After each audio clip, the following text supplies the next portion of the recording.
Welcome and hello. My name is John Valentine, and welcome to this class on Skillshare called Grow Your Newsletter on Substack. Now, if you clicked on this class, you have a newsletter, you're interested in starting a newsletter, and you want to use Substack in order to do that. Well, Substack is a great platform in order to start getting customers, getting your audience built up, and sending out that newsletter to get subscribers and, of course, get views, get everything on your newsletter. So, in this course, I'll be going over a couple of topics, as you can see on screen. First, I'm going to talk about the difference between the quality and quality that you want to do. You want to have quality and quality in your newsletter content, right? Then I'm going to talk about sharing, then partnering up, using social media, requesting feedback, and then towards the end, I'm going to have some final thoughts and some concluding thoughts on this whole class. So feel free to skip around. Feel free to sit back, take some notes, watch everything, and then afterwards maybe watch other sections that you want to rewatch or you're not sure about. And if you want to have more questions, then you can put them in the comment section down below. I will be going through these periodically and trying to answer them as best as I can. But enough said, let's jump on into the first topic here.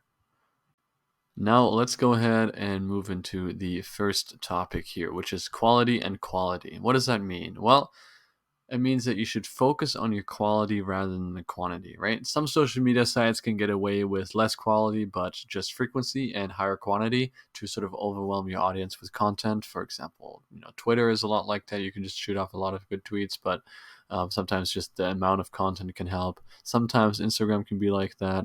And then, of course, there are social media sites where the quality really matters. For example, YouTube as well, right? You want to do videos do well. You want to have high quality videos. So similar to Substack, if you have a newsletter, right? If you send those out once a week or even once a day, you want them to really have that quality, right? You don't want to just send it out twice a day or once a day and give it less thought.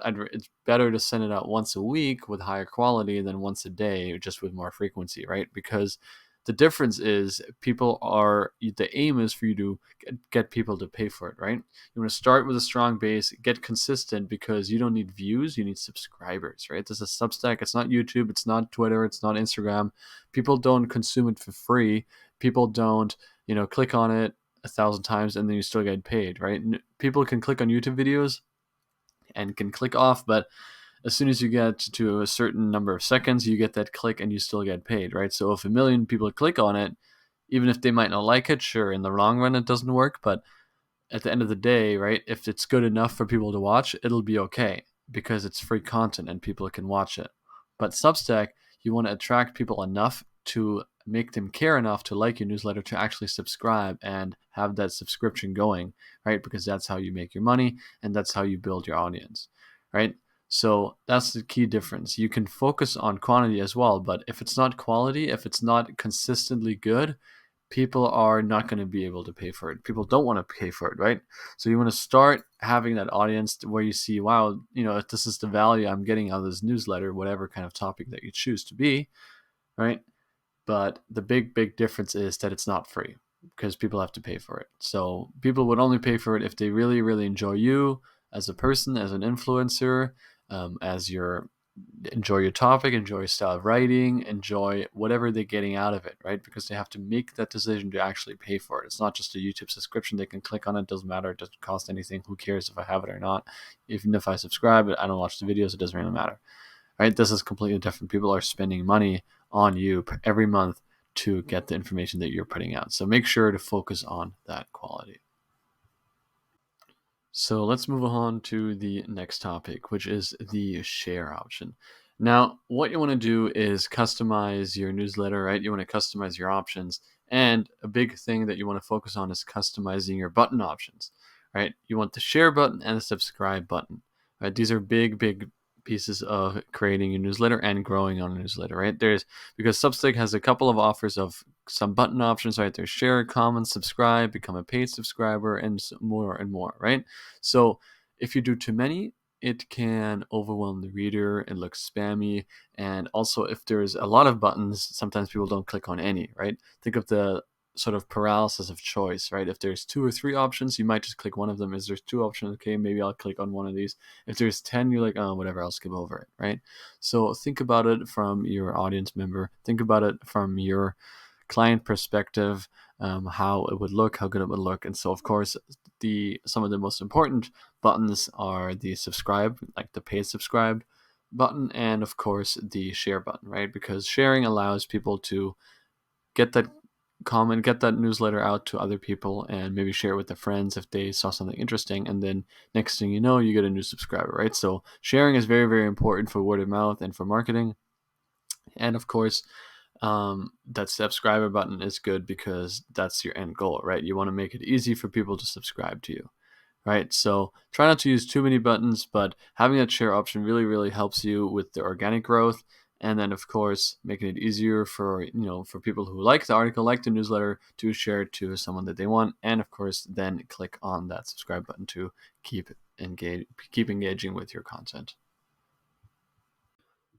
Now let's move on to the third topic here, which is a partner up. So, partnering up in all kinds of models of social media and content posting can really help. Partnering up, aka collaborating with other people, can really be helpful, right? Of course, think about the follow for follow things from Instagram, especially back in the day. You don't want to do that kind of spammy partnering, collaboration, follow for follow model, but you can partner up with other people, other publications, and then publish articles and newsletters on each other's platform. For example, you can do it in a couple of ways. First, you can collab on an article, right? Maybe you are 2 influencers in the same niche. Maybe you talk about fishing or something like that. And then you can partner up on one article. Maybe it's the top 10 fishing spots in the United States.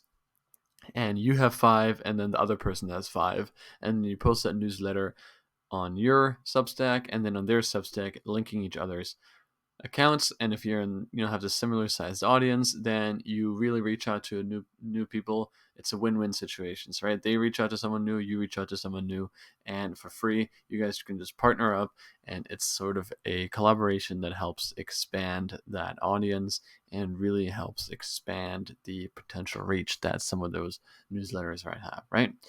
The second option you have is not only can you collab on an article, but you can share each other's article in each other's newsletter, right? So, for example, maybe you are even in different niches. Maybe you're in the same one, but maybe you're in different niches, right? Let's say you talk about digital marketing and then you touch on AI or something like that. And then you say, but my partner over at this newsletter has another article about AI. Check it out here. And then similarly, if they publish a newsletter, right, they can be like, so we talk about AI, but at the end, it'd be like, and it can really be used in digital marketing, just like my friend at this publication talked about. So these are some kind of examples that you can use in order to work together and gain a new perspective on an audience, right? Gain some new members, people looking at your stuff.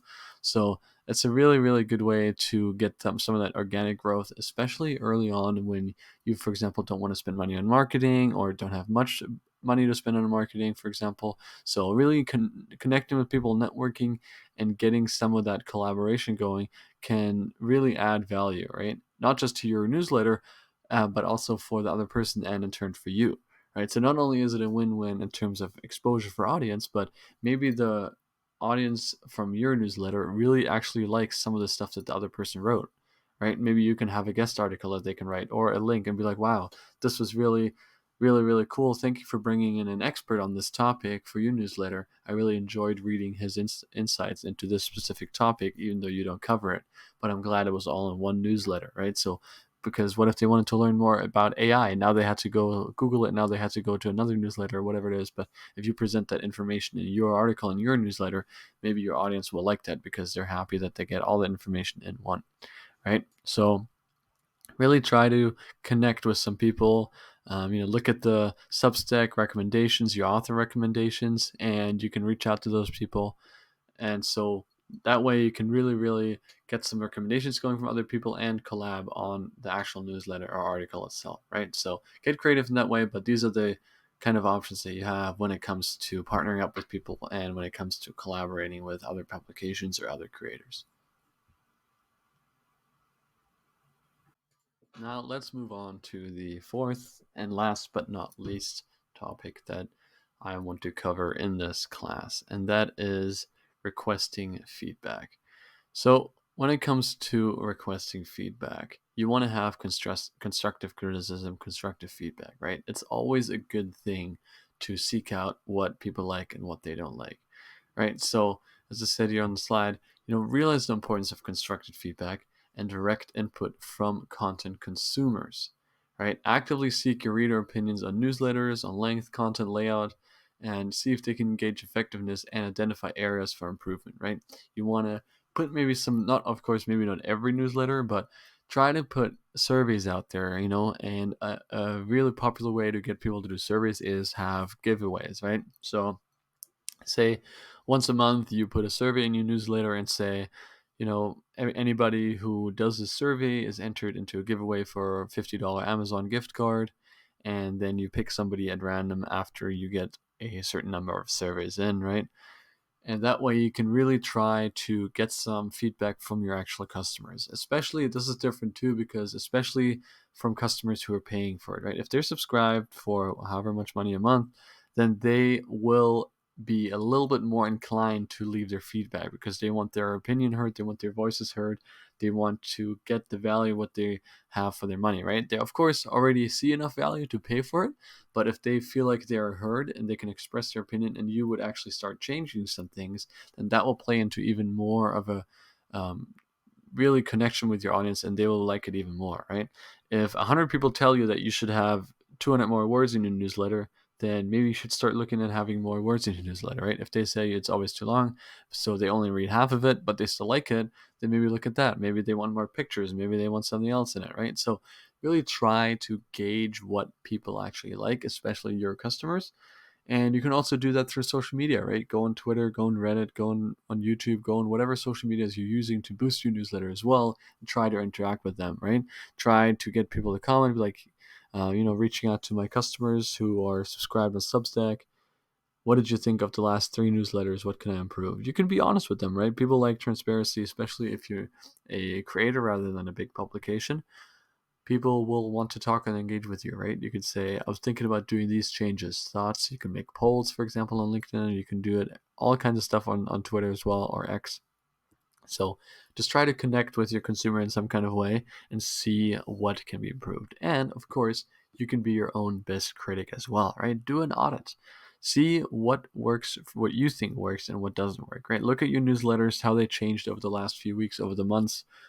See if the change is good, see if the interaction is good, right? And see what works, what doesn't. It's always good to self audit and always good to audit your own work and your content and newsletters to see what you can do better, what you can improve on, and of course, what you can change, right? So that's always an important part of creating content, and in this case, creating newsletters.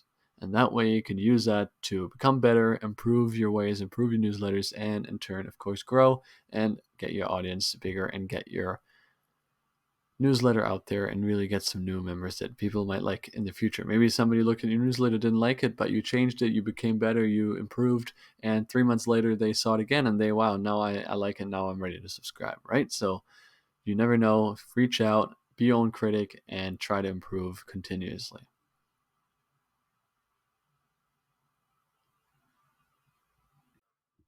So that has basically been it. Thank you so much for joining me today. So, just to summarize again, going back to the content that we covered today, quality and quality, right? Focus on the actual quality rather than the quantity because it's a subscription based model that you want to focus on the Substack, right? It's not a social media site like Facebook or Instagram or YouTube where you can just, you know, shoot out content people enjoy for free. If they like it, they like it. If they don't, they don't. Here, you want to have quality content to get people to subscribe on your newsletter, right?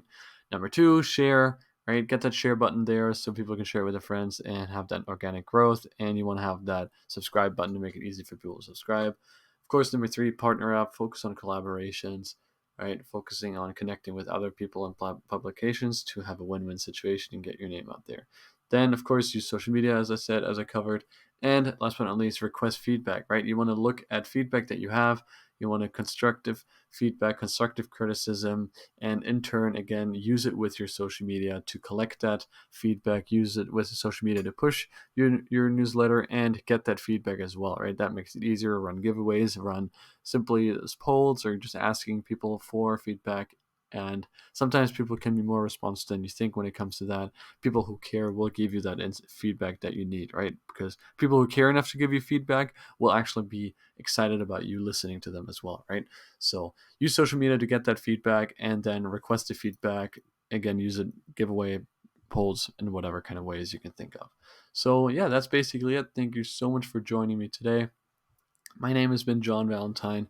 Really appreciate you spending your time with me today. Make sure to go on my channel, my account, to see what other videos I have. I have a lot of videos covering all kinds of things related to digital marketing, and whether it is Twitch, TikTok, Facebook, Instagram, LinkedIn, I have a bunch of videos out that cover all these kinds of topics. So if that interests you, in digital marketing and growing things in that nature, go ahead and check that out. Make sure to put any questions you have in the comment and discussion section below. Make sure to check out the project for this, and I will give you criticism, I will give you help, I will give you feedback, and so on as well. So yeah, make sure to check all that out. Make sure to follow the channel, and I appreciate you for today. Thank you so much for watching and joining us today, and I will see you next time. Goodbye.